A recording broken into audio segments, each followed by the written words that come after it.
I don't want to say you seem anti-development, but you seem like you're against some of the bigger builders.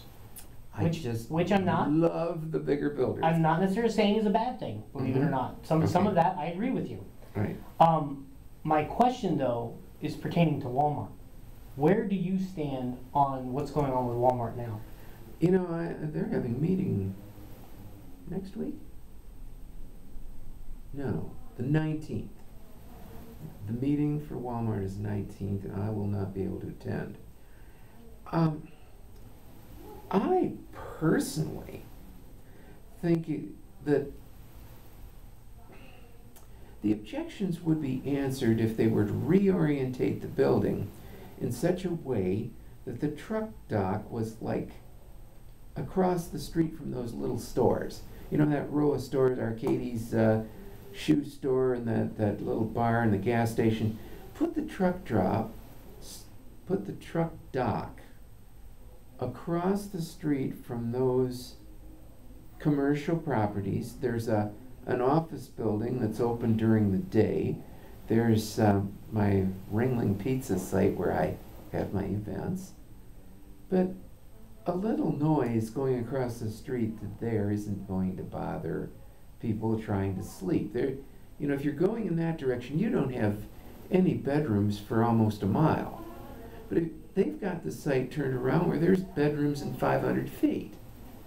And I think that doesn't make a lot of sense. You turn the building around, have a nice decorative wall to, you know, so it doesn't, you know, you're not looking in the headlights of a truck. But interestingly enough, the owner of the 5 properties at the back fence, he says a couple things. He says, number one, he designed the site, he says, the owner of those five houses. He says that, worked with Walmart to design the site. He says the proposed siting of it is perfect, in part because he worked on it, I guess. I wasn't able to question him because he doesn't take questions, he just talks. Yeah, maybe you should interview him. I was going to say maybe he should go for the city commission. I don't know. Well, I think you have to listen a little bit. But anyway, he also said, not so much with our current commissioner, but go ahead. He also says, I can't think of his name. It doesn't matter. Whoever he is, if you're really interested, you can look it up. The city's got it. He says that he's the president of that neighborhood. However, he did admit, the few questions he took, that he hasn't had any meetings.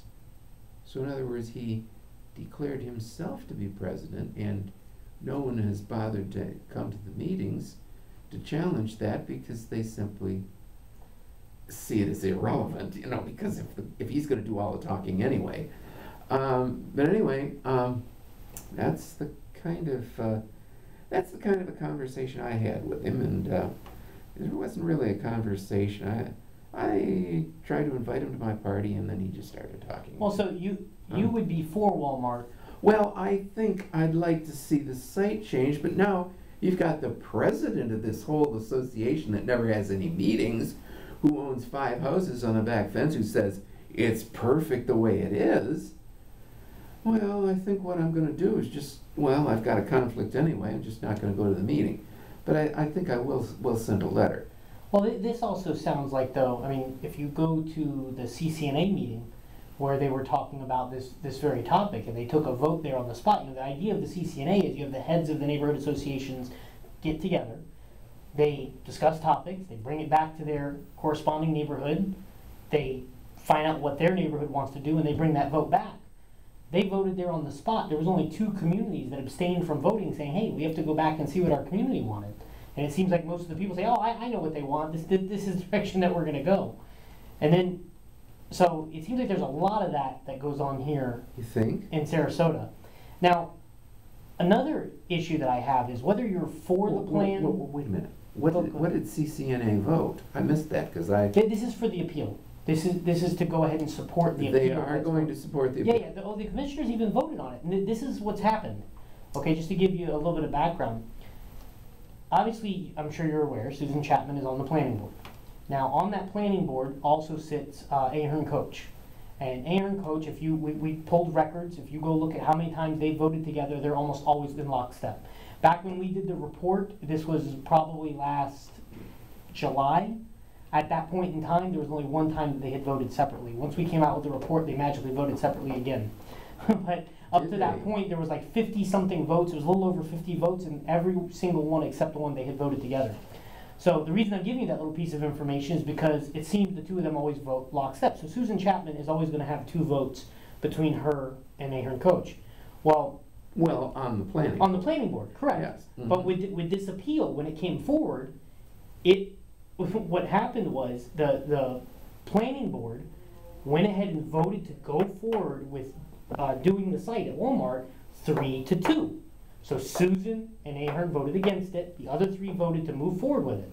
So then Susan got mad, went down to the city commission. She got mad? And she went down to the city commission and said, okay, that's fine, but I want you guys to hear an appeal. And the commissioners voted for it. It was voted down 4-1.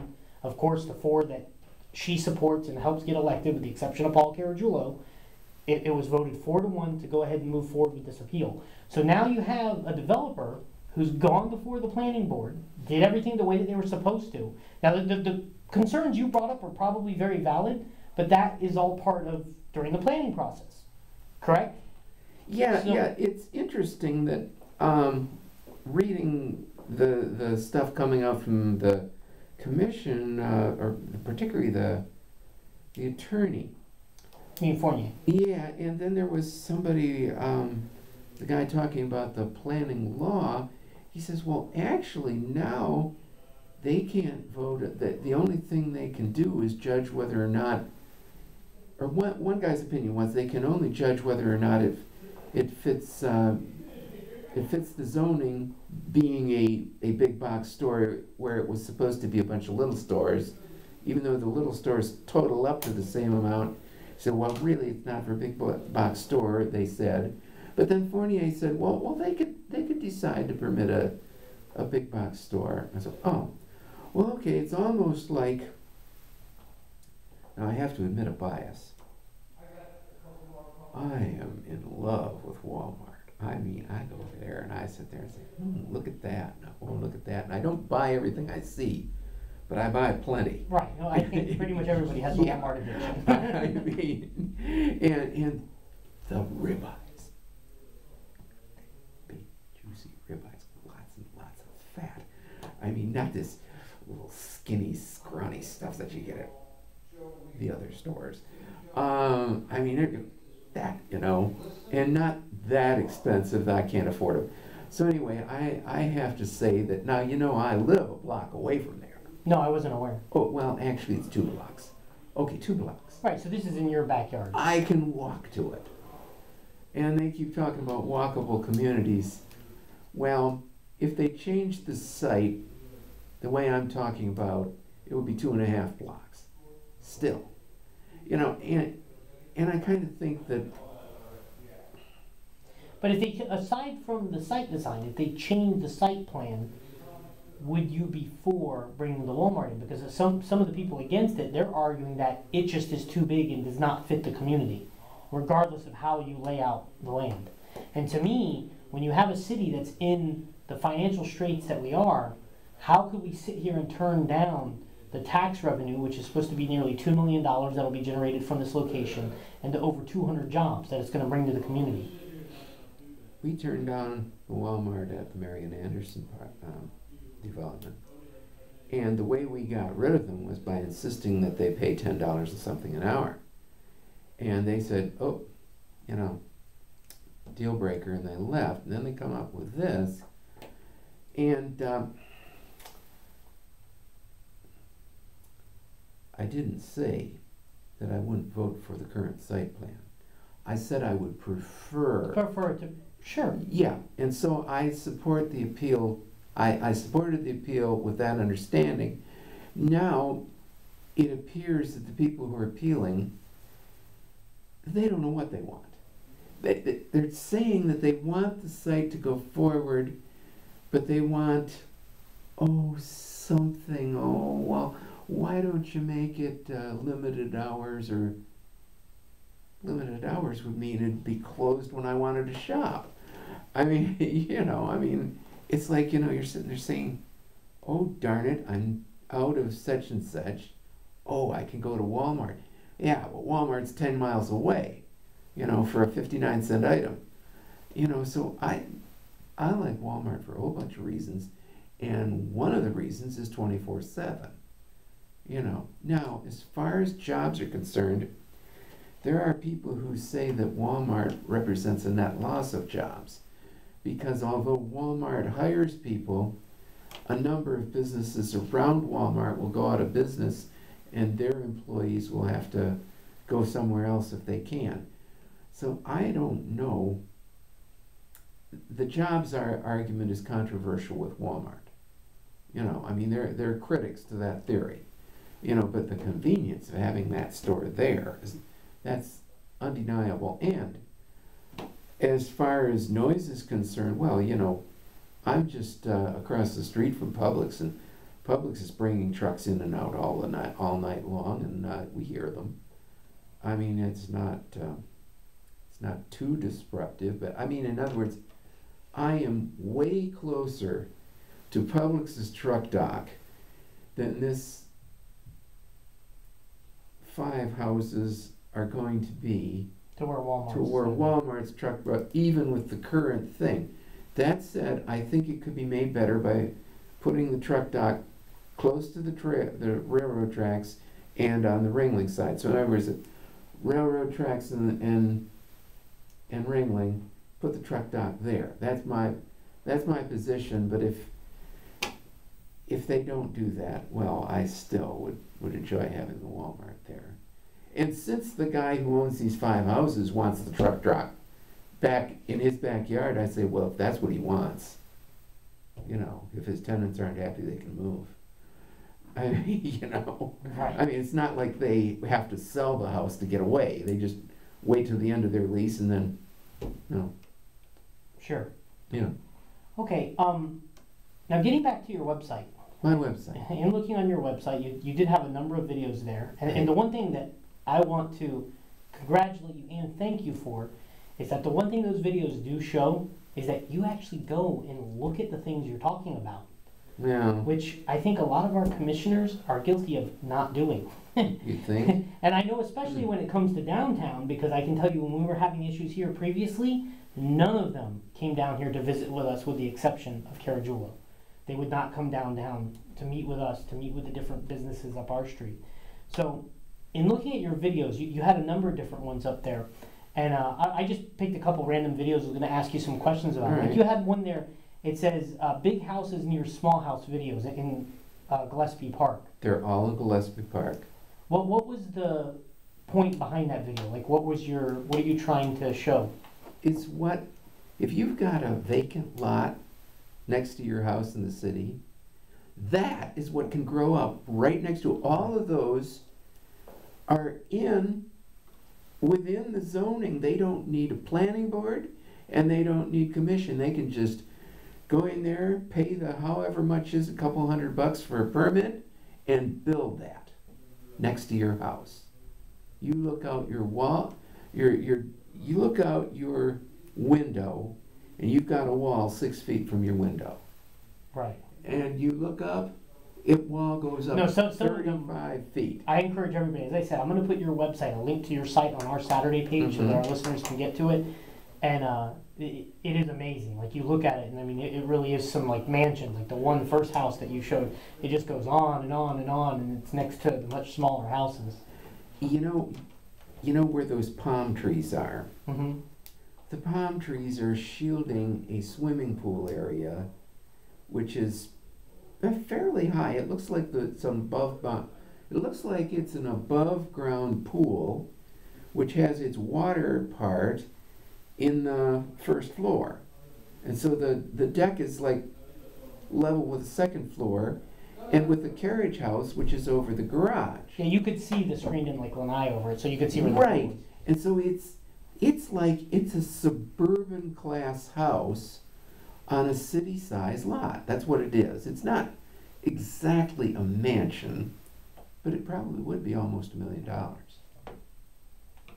You got $1 million? Well, can you qualify for $1 million in a mortgage? On a mortgage? I already have 3, so probably not. Well, I was gonna say, you know, you get a house like that, you know, and your wife would just love it. I mean, just walk out of the kitchen and right into the pool, you know. I mean, of course, you know, not literally into the pool unless she'd had a couple and Well, I mean, to that one, I do see the problem. I just don't, from my perspective, I don't know what the solution to that is, because well, there's no solution. I could see that from both sides. Like, if It's somebody just to buys be the aware of property, it. it's Yeah. theirs, and Yeah. if they are following the code and the law, they can do what they want with it, you know? But I personally, if I had one of the smaller ones and somebody did put that next door, yeah, you'd be pretty irritated. Well, either that, you'd say, hey, let's rent a house somewhere and build one of these right next to it and put our window right up against theirs and let them have a dose of their own medicine. Well, that's just. But you can't do anything about it because the law is already there. Right. And it's like, well, I suppose you could repeal the law, but the developer's saying, well, we've got to be able to build these big houses. How else can we afford to, you know, keep our beautiful receptionist and not, you know, I mean, and of course the beautiful receptionist, she's got family, she's got to support, you know. I mean, so, you know, it's like there's an awful lot of interest there competing with your daylight plane, you know, it's, yeah. Right, understood. Yeah. Now, some other videos you had up there, you took a walk through Fred Atkins Park, and I you were showing did. the memorial wall. Well, the memorial wall has been disassembled because there was problems with the paint and the stucco. And the problem that they didn't tell the community what they were doing. They just, one day all the memorials were gone, and the community had assembled these plaques with some difficulty. You know, they, you know, had bake sales or something to raise the money to, you know, get a plaque memorializing some person in the Sarasota history, and for a while the city wasn't able to say where the plaques were. Oh, they're in storage. Where? Oh, wow. Well, let us get back with you on that. And they didn't get back for a few days, and the people in the community were saying, where's our plaques? And as a matter of fact, if you go on my same website, you go back, I happened to be in the studio when the community members, Barbara Langston and Valerie Bouchard, were talking to Joe Hendricks. Talking to Joe Hendricks on the air, and that's the question I was thinking, well, where are our plaques? And I've got that on my website. No, wait a minute, no I don't. No, I don't have it on my website. I sent it to Valerie, and presumably Valerie got it on her website. I do have it on my YouTube. So I sent her a link to my YouTube. To your YouTube page. Yeah, so it's not on my campaign website, but it is on my YouTube page. So I don't know whether that's been resolved yet or not. I think it will be. They do have new stucco on this wall, so they are doing what they said they were going to do. They're repairing this wall. And then the plaques are going to go back? Well, once the stucco is painted, which takes a few weeks, I think it has to be thoroughly dry, I think. You know, and it's fresh stucco right now. And so I think that right now everybody's being patient with each other, and I think but it shouldn't drag on too long, because if it does, well then, you know, questions start being asked again, you know. It'll be just yet another one of the scandals. Well, we don't know what's going on. I would think if the city people are thinking, they've figured out where those plaques are, and they've marked them, say, don't throw these out, you know. I mean, yeah. I think. Yeah, hopefully that's the case. Hopefully they have them. Yeah. Now, one of your videos was about the pension obligation. We talked about that a little bit earlier in the show. Don't think I have a video about that. I think I have a article. I believe, maybe I'm wrong, but I'm pretty sure I have these all under the videos that I had watched. Really? You had something, I could be wrong. I'll go back and check. Gosh, But either way, there was a discussion on there about the pension obligation, and that you feel we have the need to try to meet that obligation for the pensions. do you Yeah. have a pension fund? No, I do not. But I'm a strong supporter of the pensions. Would you and the like a police. pension fund? Oh, of course. Anybody would. Okay, if you had a pension fund, would you like the administrators of it to, at, you know, three quarters into your career say, sorry, we lied, you're screwed? Right, absolutely not. No, Yeah, my personal feelings on that are Mhm. everybody had that choice to make. You know, somebody like myself who chose a career where I don't get the pension, I could have done that. You know, back then the choice always was you could take lower pay, go into government, get a little bit more secure, and have that pension. There's nothing lower about government pay. Well, yeah, that's changed, but that's how people used to look at it anyway. and you know, or go out into the regular business sector. And to me, like, I have a brother-in-law who just he actually retired from Miami-Dade Police, and he was one of the last ones to get in under the old rules. And so he was actually grandfathered in and got very lucky.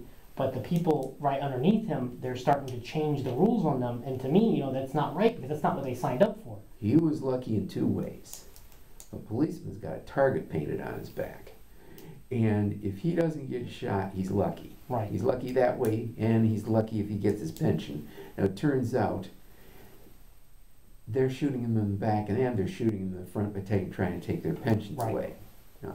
Well, what do you think then about Commissioner Schneider's position right now with the city police, that it should be disbanded and everything should go to the county? I heard a gossipy little tidbit about Commissioner Snyder. I don't know if I should share it or not. Anyway, the gossip is that he tried to be a city police officer and he was turned down for some reason. And he's resented it ever since, even all through the time that he was a sheriff's deputy. I mean, he lives in the city, and he's a city boy from way back. He's born here, I guess. And then they didn't want him as a, and I can understand him, you know, being a little resentful. But Well, whenever you discuss it with him, he comes back with it all comes down to financing, that we just simply cannot afford the city police department. That's his argument for it. Well, I had a discussion with Chris Lyons the other day, well, it's a couple weeks ago now, and I said, tell me, could we cut spending in the city? Is there enough non-core government functions, non-core government, in other words, you've got core government functions